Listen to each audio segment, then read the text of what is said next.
My name is Leon, I'm an addict. Hey, Leon. Welcome to the Mini Men's Mini Marathon, hosted by the Kick and Wild Men's rapper Frederick.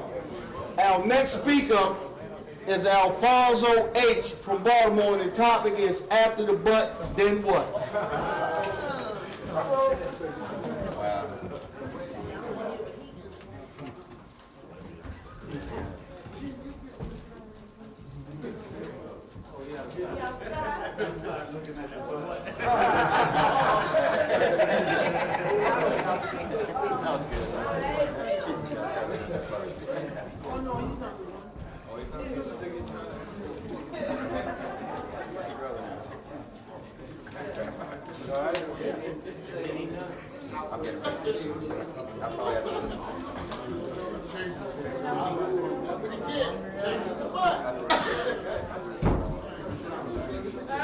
And without further ado, I introduce Alphonso. All right.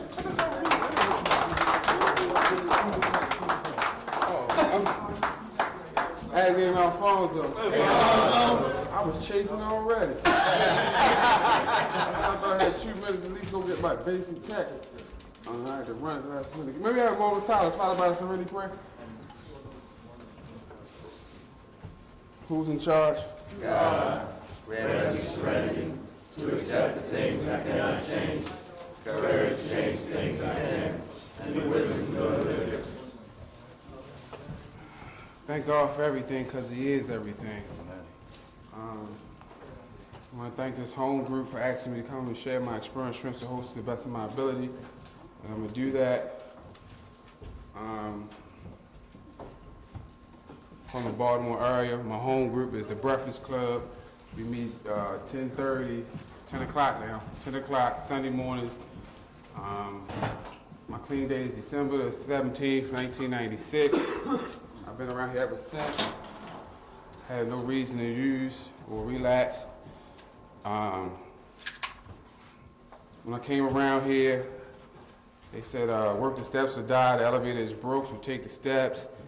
Began to take the steps and work the steps ever since I've been here. And I began to find out about me. I came here, I was 25, now 40. And the wonderful thing about this process is that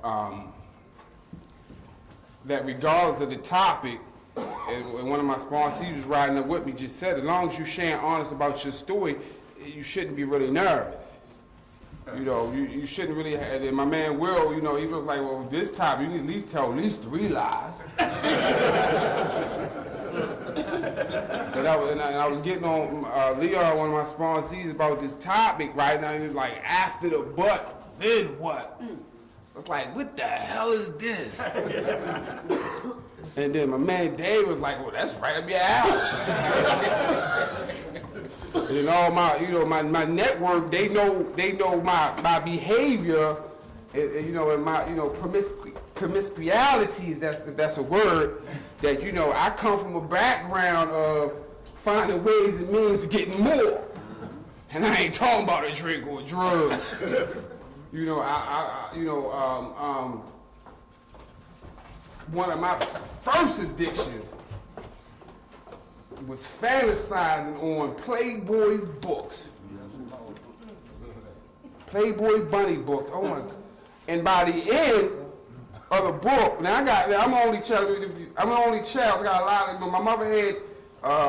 my mother has 8 sisters and 3 brothers, so I got a lot of cousins. You know, and I lived with my grandfather, so we all would meet there, and I used to stay with my grandfather, so it'd be like 10 cousins in the basement.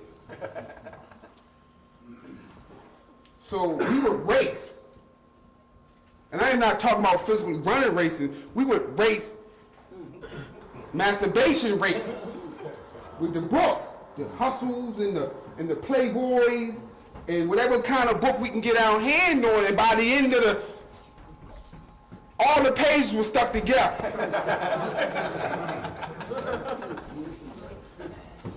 That's just part of my story before the drugs. And it was only until after I did a thorough 4 step, I realized that I have issues with relationships because I have this infatuation or this fantasy about stuff that I can't, you know, actually live for real. You know, it's always, you know, because the books always paint this illusion of, you know, big breasts, nice booty, you know, where I come from, they was big girls. Big girls had big this, big stomach, big ass, big thighs, big neck, big everything. So my first encounter was with a big girl, and we was experimenting on each other. And we would do stuff to each other, and we would begin to, like, you know, have all kinds of different types of sex, and I began to get my infatuation off of having sex with big girls. So that began to become my drug of choice. Damn, that's funny. I just had you know, I got a guard right there, you know, I got cards of contact. Sometimes he talk to me, I don't even want to listen, you know. He said, most of the girls you dealt with and turned gay. Wow. Wow. It's like, and they ain't got nothing to do with me. So what happened was, I began to use drugs, but while using drugs, I was also chasing this feeling sexual. And I began to chase this infatuation with these heavy-set plus voluptuous, that's a new word, I learned that word, voluptuous girls, BBWs, SSBBWs. You don't even know what SSBBW means. Today, it ain't no magazines, it's online porn. If you type in SSBBW, you will see what pop up. I'm having a little fun, don't worry about me. So, as I begin to use, I begin to chase women. And then I begin to manipulate women to use. And I begin to use and chase women. I begin to manipulate women based upon their low self-esteem and their insecurity, because I really begin to realize that big girls, a lot of guys don't talk to them. So it was more for me. So the more I begin to chase, and the more I realize that, you know, that they would do anything to make sure that man is happy. So I begin to use them to get my needs. And what happened was I began to get infatuated with them. And then now that's my drug of choice, bottom line. If you skinny, I ain't got nothing for you. Now I'm painting the picture. So my addiction took off, and then, you know, more drugs, less women, more drugs, less women, more drugs, no women.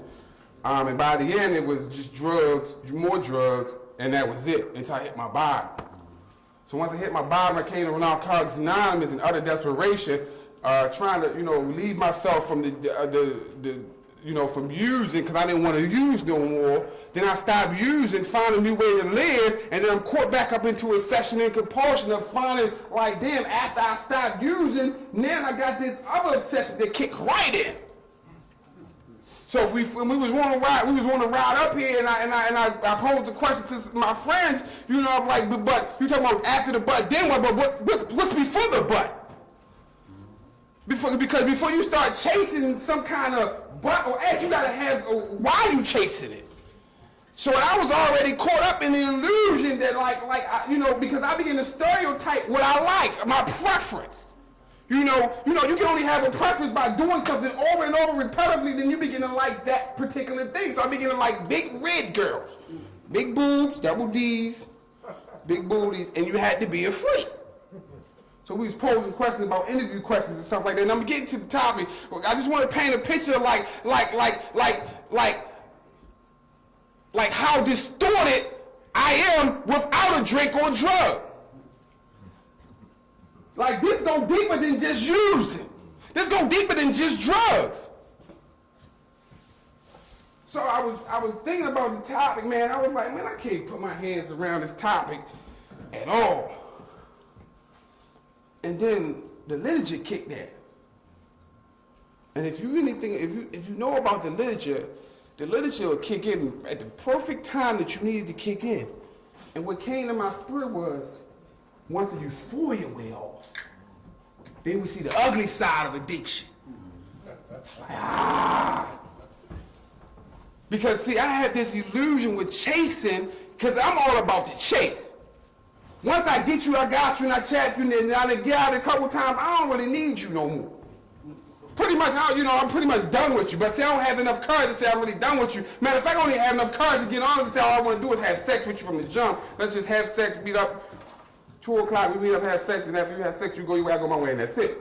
I ain't got enough courage to do that. So I might whine and dine you, portray as if I want to be with you, like I really like you. I really do like you, but I really don't like you. I just want you to think that I like you. Buy you some stuff, because that's called tricking. I spend all my money on wine, dinners, and movies and all that to show you I'm a good guy, just so I can get you in my bedroom, my castle, my cage, my dungeon, my stable, whatever you want to call it. I get you there. Once I conquer you, then I really don't need you no more. Because after that's over, then you euphoria wear off, and I find out you can't even talk properly.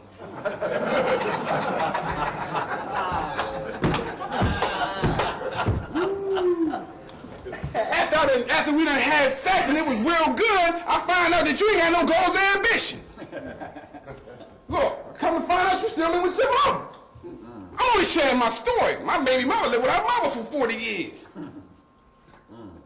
Now, but I got standards and morals or values of what I want in a woman, and what I want and what I want to achieve, who I want to be with, because I got this fantasy, like, we gonna do this thing together, and you gotta have certain qualifications. But one of my sponsors said to me, well, you're a major league player playing in the minor leagues.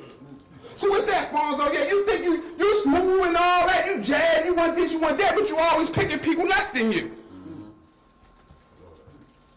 Because your insecurities and your low self-esteem won't go to a woman who got it going on, who got everything ready that you want in a woman. You can't go to her because you know she gonna shoot you down because she can see your bullshit coming a mile away. Matter of fact, she smell it. What's that smell? That's that new Izzy Miyake I got. No, it ain't that, baby. You smell like bullshit. You know how you sell bullshit a mile away. You can see bullshit a mile away before it even comes, especially if you're a predecessor. And I'm a predecessor, man. You see a newcomer say, man, I'm just working this thing one day at a time. And they speaking all the lingo, but they ain't going to no meetings. They speaking all the language like, I'm really going to get this time, I'm going to do this. But why you outside? You only got but 2 days clean, but you outside smoking. We can smell bullshit, we can see bullshit. So this what makes you think that a woman can't see that shit coming a mile away. So I don't go to one who can see, I go to one who's blind and don't even know that, because she just look how fine I look, because I do look kind of good. So I think I better tell myself I look good. So she infatuated with the look, because that's the first thing that we talk about is the physical attraction. So she just looking for the physical attraction. She ain't looking in the inside, she only want to see the outside, and that's all I want is a little bit of butt. So we do that, then boom, next thing you know, everything good. But when we land there after the fact, after the 2 minutes, okay.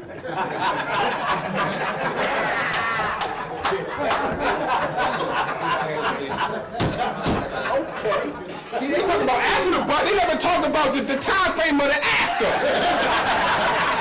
See, my after is only 2 minutes. It might take me 2 hours to conquer, but it only takes 2 minutes to, to get through the whole process.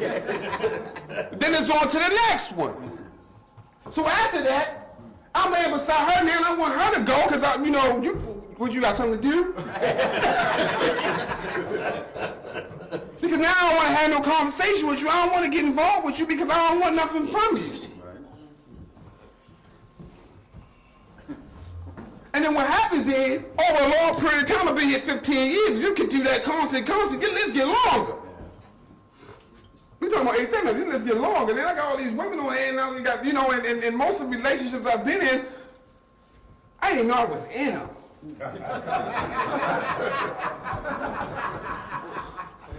Okay. Wow. My girl was like, shut up. I got like a Rolodex of experiences. I can just roll through them. Like, okay, relationships is a big relationship. Okay, relationship that I was in, I didn't know I was in, was, 6 years in recovery process, just got divorced, was over central booking, for, smack my wife, they get married 18 months, the 18 months, marriage, I always like to say that, like a jail sentence, 18 months. Judge sent you 18 months of hard labor. So after that, some of them slow. They didn't catch up. That's the one that don't got no jail time in the story. Okay, so after the failed marriage, all due to my bad behavior and me wanting to be single in the marriage, in a marriage lifestyle. I'm married, but I want to live a single lifestyle. We don't even want to talk about after that, but. That boy got me in Central Booking. So after that one, then, you know, I'm substituting because I substitute, rationalize, justify. We were talking about healing on the way up here. I don't never heal between relationships. I just jump from one relationship to the other relationship to the other relationship, and the people change, but the behavior don't change because I ain't never tick back and say, well, why do you keep doing the same thing and expecting different results? Ain't that insanity? And insanity also talks about we know you're going to do it and you still do it anyway. That's just damn like crazy. Well, we ain't gonna talk about that. So I'm getting back to the relationship. So okay. So I was in a relationship and didn't know I was in a relationship. I used to have this condo and I was working 2 jobs. I'm trying to get back on my feet because once I got married, I lost everything. Once you get married, you begin to know the ties and bonds together. Once they get separated, you got to clean up the wreckage. The wreckage was, you know, I lost everything, so I had to work 2 jobs, and I had no cars. I had to buy a car from the auction. By the end of this meantime, she was taking care of me. She was taking me back and forth to work. She was helping me with my 3-year-old daughter at the time, and I was living in the condo. Let me ask you this question. It's a joke. I love this joke. How do you bust windows out on the 7th floor? From the inside. It'll come, you slow down, just visualize. I'm gonna get you there. Okay, so we in my condo, right? And my phone rang, and it's another girl, and I'm talking to this other girl because once I'm done with you, I'm already preparing for the next one. So I was preparing for the next one before I was finished with her, and this is what happened. They connected. And my phone rang. She like, who is that bitch? I was like, we just friends, you know, because I always like to play the friend game, you know. She was like, no, boy, we ain't friends. I was like, yes, so we started fighting. Well, she started fighting me. I was just trying to protect myself. So she started breaking up all the stuff in my house. She was like, you know, right. So she took the playing, right? She took my dishes and she taking the dishes and throwing them out the window. But the window was closed. So I'm on the 7th floor with all my windows broken out, and then, you know, and I was like, well, why you do all that? She said, because you were cheating on me in a relationship. I said, we in a relationship. She said, yes, we was. I said, I never came to you, and then, you know, we gotta, this is a men's right? We're thinking in our mind that we gotta have a note, you know, a contract, you know. This day, on this time, we are now officially in a relationship. And this consists of this, and this. Women, they smarter than we are. We dumb. So she's like, we've been in a relationship. I said, what do you mean we've been in a relationship? I never came to you and said, we now officially in a relationship. She said, well, yeah, but think about it. So I thought about it. She said, who was taking you back and forth to work? I said, you. She said, who was helping you with your daughter? I said, you. Who was cooking you meals and stuff? I said, you. So who was coming over your house doing it to you every night? I said, you. She said, so we was in a relationship. I said, oh. So I'm back on my way over Central Booking. This time with no fault of my own. You know, because after a while you get tired of people breaking up your stuff, so, you know. So, when the police came in, I was restraining her. That's what they said. I was holding her, and they was like, well, that's all I seen, so you go to jail. So I'm in 7 years in recovery and over Central Booking in the last 2 months because of my behavior. You know, so this is all before even identifying, like, you know, we talking about like having certain characteristics and certain negative behaviors that you possess that you really don't know even how to manage them or attain them because you haven't even looked at yourself on a deep level like that. You never took the time to say, Alphonso, because I had to do a 4-step inventory on relationships, and when I did that, I was like, my God. I said to myself, you slimy, you cruddy, you nasty, you sleazy. I wouldn't even date you if I wasn't you. Because I began to look at the patterns of my relationships, and this was only about, okay, technically or non-technically. Non-technically is about 15. Technically, I only said I was in a relationship about twice. Somebody, y'all get that one too. Y'all get it slowly. So as I begin to look at my behavior in all these relationships, first of all, the common denominator was me. The common denominator was me. And they always say, what part did you play in every situation? Sometimes I always want to cry victim. I always want to cry like it was you. But as you get seasoned around here, you begin to get some work, you begin to do some work, you can no longer lie to yourself. God won't allow you to lie. God be like, man, you is lying. He'll tell me just like that, you lying. Why you gotta lie? I'll be like, because I don't want her to see. Because see, my biggest thing is I don't want to be vulnerable. vulnerability makes me feel like a punk. Oh, baby, I love you. This is how I really feel about you. So she can take my, oh, no, I ain't gotta say that one, God. All right, so she can take my heart and just stomp on it and just twist it up like this. And you be like, oh, I don't want to feel that pain again. So you go back to when you was in the 5th grade and she told you was ugly. You got issues. I remember her name was Patrice. She called me ugly in the 5th grade. And I harbored that for 15, 20 years. Walking around thinking I was ugly because one person told me. And I felt that gut-wrenching thing in your stomach. I don't know if y'all men ever felt that. I know women feel a lot of time. You get this gut-wrenching pain in your stomach when you've been broken up or somebody break up with you and you feel that pain. You never want to feel that pain no more, so you begin to protect it with lies and deceit and betrayal, and you be trying to protect it because you don't never want to feel hurt like you felt hurt before. So you sedated with drugs, but now that the drugs are gone, now you don't want to feel that, so you begin to lie, manipulate, and protect yourself because you don't want to put yourself out there, because if you put yourself out there, then you're allowing somebody to have the control over your emotions and your feelings, and you don't want to do that. I don't. So I did it one time. True story. Rolled to the Rolodex. So, you know, I'm with this girl in a relationship. Now, this relationship, I said, you know I'm gonna cheat on you. You know I'm gonna cheat. I was being honest. I was practicing honesty at her expense. I got a whole bunch of relationships. I can roll them out. But I said, you know I'm gonna cheat on you. You know I'm gonna cheat on you. But we was good together. We was real good together. We was real like buddy type good. We had a lot of compatibility and chemistry. So she broke up with me. She said, I don't want to be with you because you say you keep cheating on me. Why do you want to be with you? I said, all right, cool. So she broke up with me. My heart was hurt. But that wasn't the thing. I had a dream. And in this dream, I seen her leaving me at the curb and going off with another man. I seen it clear as day. So I woke up 3 o'clock in the morning, I called her. I had a dream. You know, like Martin Luther King, I had a dream. I had a dream that you left me on the curb. Don't you ever do that. I love you, I would never do that to you. I said, all right, cool. Went back to sleep. Months went past. So I called her, and some dude answered the phone. Now, mind you, I'm from Baltimore City, and we always East Baltimore, West Baltimore. And I lived over East Baltimore, she lived over West Baltimore. And you know, and some dude answered the phone. I was like, who is you? She's like, who is you? I said, I'm here to speak to such and such. She said, well, you on my time. I said, what? I said, Dad, nigga, you on my time. I'm not saying, you know, y'all know. I said, Dad, you on my time. I said, what? You know who I am? He said, you know where I'm at.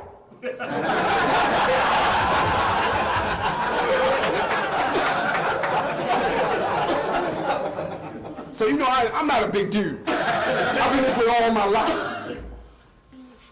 I'm on my way. I ain't pray, I ain't do nothing. I hop in the car, hop under the bridge, go on this underpass. You know, you're on the underpass, you get over West Baltimore a little bit faster. Zoom, I zoom over there, zoom. I ain't pray, I ain't do nothing. I'm zooming, I'm gonna meet this dude. This dude don't know who I am, how much power I got. I rise over there, I guess I'll skirt. So now, I pulls up. She and him was on top of the steps. So I gets out the car. Now he comes down the steps. No. By this time I already knew my mind wasn't fighting. You know.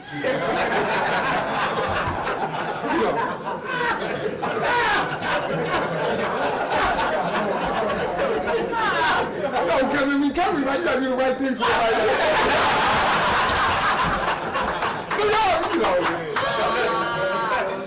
Practicing nonviolence. But I thought I could take him. He wasn't that big. I probably could have took him. But I ain't fighting like, baby, I've been clean for 15 years. I probably ain't fight like 20, 30 years. So, you know, my fighting skills ain't that good. So I knew in my mind, we just gonna have a cordial conversation. So he came down the steps. Now we face to face, and we talking. She's at the top of the steps, and now I said, "Now tell him who I am." I ain't thinking I can talk to him. I ain't got time. I'm talking to her because we got history together. You know, we got some stuff together. We supposed to have been just wanted friends, even though we. Tell him who I am, because I want her to validate me being over there. Because I was out of order, way out of order. So she ain't say nothing. he like, man, you on my time. I don't know what y'all had. Like, you know. And I'm like, all right. Okay. No, I ain't say I'll be back. I'm going home. Because my feelings hurt. I'm still talking about that not right. Because when I told her, I said, I seen it happening, and it happened. And I got that knot again. So on my ride back home, over from east to west, that's the longest ride I've ever experienced. Even longer than coming up here. That's a 20-minute ride. Felt like it was 2 hours. I'm in the car. My stomach, I stutter. I hate it. God, why you do this to me? He said, why you do it to yourself? He's like, what part you playing? I was like, I can't stutter. She said, you did it. And I'm, look, I'm caught up in this position of fetal. We talk about that fetal position, right? Because when you don't have the courage to face who you are, you begin eventually it's going to catch up to you. And when it caught up to me, I was in the house crying, talking about one of the women said, you know, I pulled out the R. Kelly because I was so caught up in my look. See, I could no longer blame her for my behavior. I could no longer blame all the other women for my behavior because I understand what part I play. I begin to understand what part I play, and it's like, Alphonso, if you put yourself in a position to get fucked, you're gonna get fucked. If you lie, eliminate, cheat, steal, do all those things, you're going to get what comes with those things. We're talking about the consequences of your behavior. And it caught up with me. And I ain't never want to feel that feeling no more, but if I put myself in that position, then that's what I'm going to get. So I was hurt, I was crushed, I was devastated for 2 weeks. Ain't nobody say, damn, that's all? Yeah, because I substituted. I ain't want to feel that feeling no more, so I used it again. So every time I begin to practice behavior and keep using it over, I'm still talking about active, but I didn't get to the active part, I'm still in the butt. I'm talking about the chasing part, the chasing that feeling of, trying to feel that euphoric feeling that I got when I was like 13 years old about being a little freak. I'm still chasing that feeling, and that's all I'm looking for, that feeling. So I be trying to look for that feeling. I'm trying to get love in all the wrong places, and every time I keep trying to use the same feeling happening, it's like it hit, but it don't hold. It start off good, but it don't end good. Because it's built on lies. It's built on deceit. It's built on everything that I don't want in a relationship because that's all I know. If all you know is all you know, then that's all you're going to get. So if all I know is chicken and horn and fucking and chicken, well, that's all I'm going to get. So if nothing changes, then nothing don't change. So then the euphoria begin to wear off. So now I got 3 girls pregnant at one time. Damn, because the behavior, it progresses. It progresses. After the clinic visits and having the girls on the day, I had girls on days. I had girls on days. I thought I was the shit. I thought I was the Mac Dad. I was like, yeah, I'm the shit. I got them on days. That shit sounds slick. That shit costs a lot of money.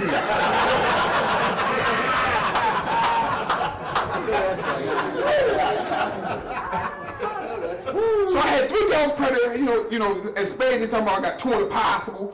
So I had, so I was paying spades. I wound up with 1 impossible.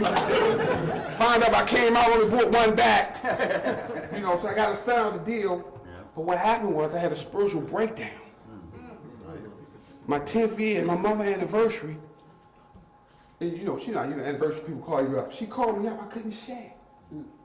Because that same feeling I felt when I got here, that God, please help me feel it was resurfacing, and it came full circle. I'm talking about when my spirit was leaving me, I felt like I was dying. I don't know, my last day using, I was in my mother's house, and I was in the meeting. I remember like it was yesterday. I was in the meeting, 12 o'clock meeting on a Friday, and the disease of addiction said, cocaine one. I left out of the meeting, and I used for that weekend. And I felt my spirit leaving me, and I felt like, man, you can't even do this right. And I cried out, I said, God, if you get me out of this one, I'll never use again. That feeling was back. And I ain't used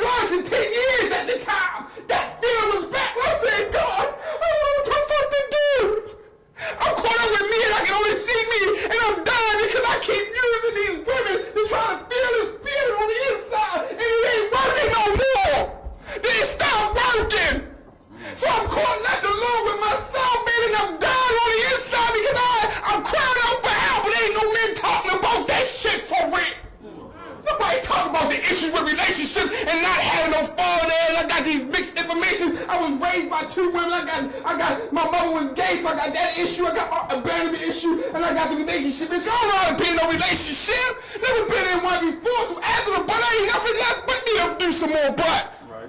That's all that was left. Because I never took the time to think about it. I never took the time to say, well, what is it that you really want? Besides the butt, because after the big booty girl, she could be dumb as a doorknob. Then what you want to do? You want to talk dumb to a doorknob too? So I begin to work on it. We begin to talk about it. I begin to understand, like I don't know. I don't know about no relationships. I think my marriage failed. It was easy my marriage was going to fail. It was doomed to fail. I ain't had no tools. I ain't had no people in my life. I ain't had nothing to put me on a path of recovery because I was in a hopeless dilemma. So I began to try to get back on my feet. Spurs. And I was talking about the euphoria, right? I said, as addicts, we turn our will over to a destructive power many times. Our will and our lives was controlled by drugs. My man Evan always said, like you used to say, you take the drug part out and add something else. And that's what came to mind because after euphoria wear off, because once I do it to you, I'm done. But after that, once that wear off, then what? Once the instant gratification and me finding ways and means to get more, once that's over, then what? We was needing for our trap for instant gratification that drugs or whatever you want to put in there gave us. During that time, the total being body, mind, spirit was controlled by drugs or whatever you want to put, butt, money, sex, drugs, gambling, whatever you want to put in there. For a time, it was replenished, and the euphoria being the way off, we seen the ugly side of addiction. The ugly side of it, after the butt, right? The ugly side is, and we was talking about this on the ride up, it's like, you ever been with somebody, you're like, why am I even here? Who are you? Who are you? So after I begin to realize that, after I begin to man, I don't want to be a part of this ugly side no more because women are crazy. See, y'all must ain't no crazy women. Told you one of them busted my windows out. 7th floor. Out of the 7th floor. From the inside.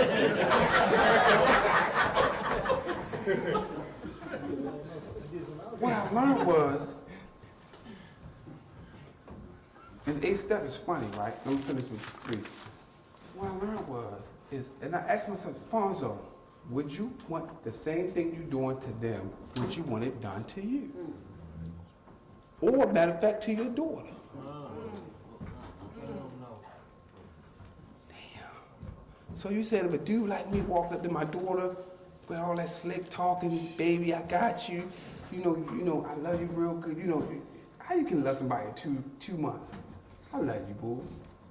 So what if somebody like that, what if I met my daughter? And I begin to lie and cheat, manipulate, and then take their feelings and their emotions and then run over with them like I really don't have no consideration for them. See, that's the stuff that about the rebuilding process started happening with me. I began to ask myself those questions like, Alphonso, would you want the same thing that you've been practicing to happen to you? How would you feel? You remember the knot? How would you feel walking around with a knot like that all the time? So I began to try to change my behavior, and this is a long process. And I've been working on it. And I've been getting a lot better. A lot of my friends be thinking I'll be working on it. I'll be getting better. I ain't having, because the funny thing about having sex and practicing a certain behavior, anybody can have sex, but when you practice a behavior that's like lying and cheating to go along with it, it's worse. Because one time I was like, we had consensual sex, that was all. I came up with the 3 sex rule, because I thought, you can't have sex with a girl 3 times without you. Not they get caught up, I get caught up. I be acting like I ain't caught up.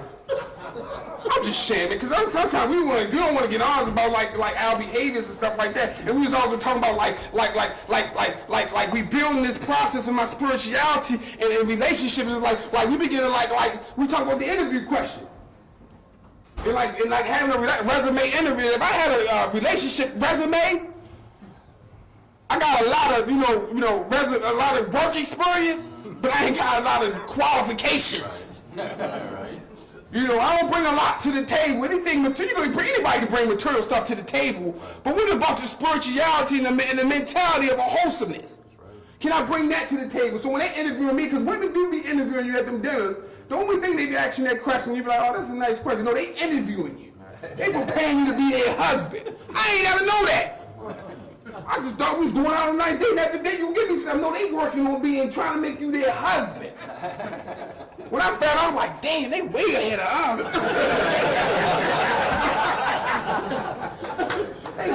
We just trying to get some booty, they trying to marry us. So by the time we catch up with them, they already done with us. You know, how's your relationship with you and your father? Oh, they working on that stuff. I ain't even thinking about that stuff until they told me. She told me, she was like, man, you was slow. She called me ignorant. I got mad. She said, you ignorant. I said, what you mean? She said, ignorance is like you know something about women, but you don't practice what you know. She's like, damn, that's called ignorance. It's like working this program. It's like you know the program works, but you don't practice it. That's ignorant. That's pretty like dumb. That's stupid. I'm like, you can't call me that. She's like, am I lying? It's like, well, no. Now, this is happening recently. This was like at lunch the other day. Oh, for real. This is like lunch the other day. This ain't no woman day. Right now. She called me ignorant. It doesn't make sense that you think you know about all this about women and what you want out of women and don't practice it. It's like, damn. And I said, then I was trying to come up with another slick word. I said, okay, we can use another word besides ignorant. She said, no, that's the word. Because after the buck, then what? It's like, what do you want? One of my friends like, what do you want? What am I here for? What do you want? It's like, oh. Because after the buck, then you gotta really open up and talk about what's the purpose? What's your primary purpose? Why are you here? What can I do? You know, after that, then after getting the butt, it's like, okay, what? What is it for? Because look, there's only so many nuts you can bust. Right. Regardless if it's wet, cold, hot coochie, fat coochie, blue coochie, green coochie, blue tops, red tops. After you 40, well, it's only too many nuts you can get. Once the nut gone, then when you left with the person. Now, a woman like, I'm saving myself. I hate that. But it's true. Why I keep giving myself to this person, that person, this person, if I ain't getting enough out of it? You know, so after a while, I begin to learn that like certain behaviors are not necessary. You know, and I stopped copying. What, 2 years ago? 2 years ago, because I got in a relationship.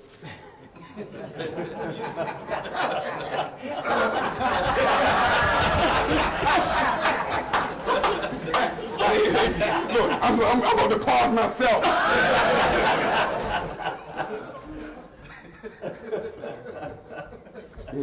I stopped copying. Because I like to go to clubs and stuff like that. Oh my God, no. Okay, this is my justification.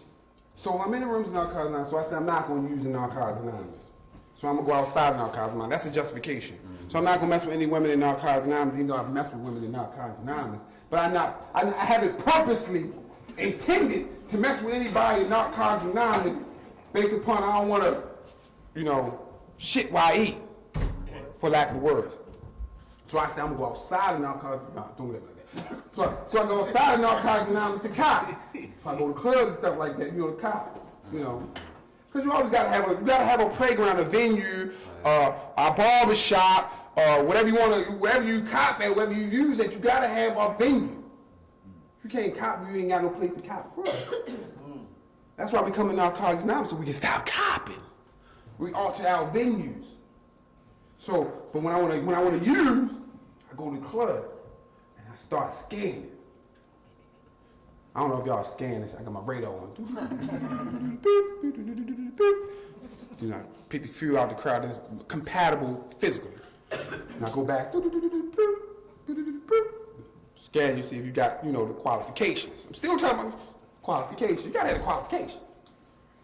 So then when I begin to cop, Now, I don't want to cop in front of everybody else because I want everybody to see me use it or cop it. So I cop sneaky. Now listen to the behavior. I'm sneaking. I'm being cunning, I'm being backward, I'm being insidious. Meet me outside. Or, bump you and say, oh, excuse me, what's your name real fast before anybody else look? Because I want to cop you today, but cop her tomorrow. I know she's going to be here tomorrow too. So I'm saying all this to say is like I had to change my venue so I got the relationship to stop going out. See, I understand today that I can't use one thing to substitute to try to fix one other thing. You got to be a man and face who you are at that time. See, because God said this in the fourth step. It says, when issues surface, you write about it. So what I was trying to do was, I was trying to run from my issues. I was trying to run from my issues. The more we live our program, the more God seems to put us in position where issues surface. It doesn't say that issues just surface. It says that God puts us in positions where issues surface. And when issues surface, we begin to write about it. See, what I didn't understand at the time, but I'm learning as I go, is like, when it's my time to work on an issue, it's going to continue to present itself until I deal with the issue. The issue will not go away if I can dress it up, hide it, cover it up. If the same issue is going to continuously resurface, because it's that time God want to talk to you about that particular issue so you can get better when they grow and get closer to Him. How you can't get to 40 level without some kind of communication. He only communicates through our experience and our issues. I gotta go through something so I can depend on Him, because I can't depend on Him if I gotta go through 7 and 8. Or with 6 and 7, I gotta be on my knees at some point. I get on my knees from going through the issue at 4. The issue comes from 4. So my bad behavior, my issues with my relationships came from 4. So after the bite, my issue was surfacing and it kept cropping up. And every time I try to hide it, it'll pop back up, and it will pop back up, and I try to get a relationship, it was still there. And then look, I kind of understand and realize that the issue is that it is in me and I got to deal with it. But the only way I can deal with it is, look, I got to surrender. Because you can't use and recover at the same time. My man. That's what the literature says. And it also says we have never seen nobody work the Narcotics Anonymous program ever use again. But they also say if you don't pick it up, it won't get in. The first thing you got to do is stop using.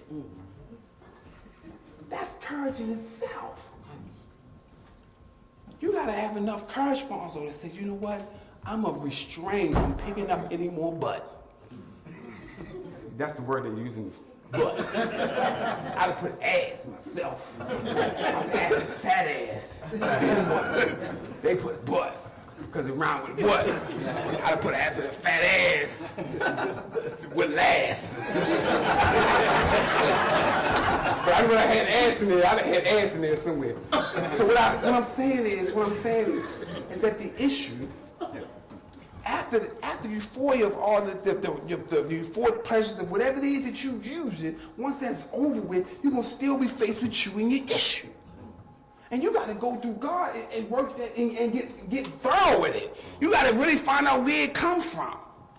Yeah, it came from me not having a right upbringing. No one ever teaching me about being a man. Or I understand that. Yeah, it comes from that. It comes from my adolescence and being, called issues and having self-esteem issues and having parenting issues with my mother and not being raised. It comes from all that. That's what the 4th step does. But after you do that, you got to begin to sort through all that and begin to get to the exact nature. Alphonso, what is it that you really want? What is you really want? Because if you really want something, that's what you should be chasing. Because you're going to keep chasing the same old feeling over and over again. You're going to keep getting the same results. It's real simple. And that's what I've been learning in this process. Is like after the bite, Alphonso, first of all, chill out for a minute. Heal yourself. Calm yourself down. Give yourself a break. A break, literally. Give yourself a break. Yeah, that's a whole other issue. Y'all should come over with a topic after and then what? A whole nother. what I'm saying is, it's like if you knew, give yourself a break first of all, give yourself a break. Prego means don't get picked up, get a sponsor, get home, get involved in the service. And what I understand about this process, it's long. It's long. And you can't tackle everything at once. You can't tackle everything at once. But I understand that the God, in my understanding, he sets me up as I mature in this process, and as I grow up in this process and get some substance in my spirit, new issues arise. More deeper issues, more serious issues. It's no more about that playground stuff. It's some real manly stuff begin to crop up that I gotta deal with, about retirement and health and and prostate and stuff like that. Real issues that you need to sit down and talk to men about and stuff like that. This women thing is might be top on the obsession and compulsion, but it's like one of the least issues. I got other stuff that I'm like, this is way bigger than that. So what I'm learning is like after the butt is over with, I'm still gonna be left with me. Right. Now it's gonna be the person who I like, or it's gonna be the person that I don't like. I ain't come around here to not like me. I came around here to make myself a better person, to grow up and to be likable to me first. To be likable so I can like myself. And so when I wake up and say, damn, you're doing a pretty good job raising your kids, or you're doing a pretty good job working, or whatever it is that I'm doing a pretty good job. I don't want to wake up and say, damn, Alphonso, you doing that same shit again? The same shit? And you comfortable with it? Because I don't know about y'all, my God talk to me like that, and I'd be like, no, I don't want to be that. Because that means I'm not growing up. That means I'm not mature. I'm saying, shut up. This is about the literature, this is about the recovery. It's an uphill journey. So every time I start working on myself, I got to keep it moving. If I don't keep it moving, I can allow the butt to block my blessing. That's right. Damn, that was deep.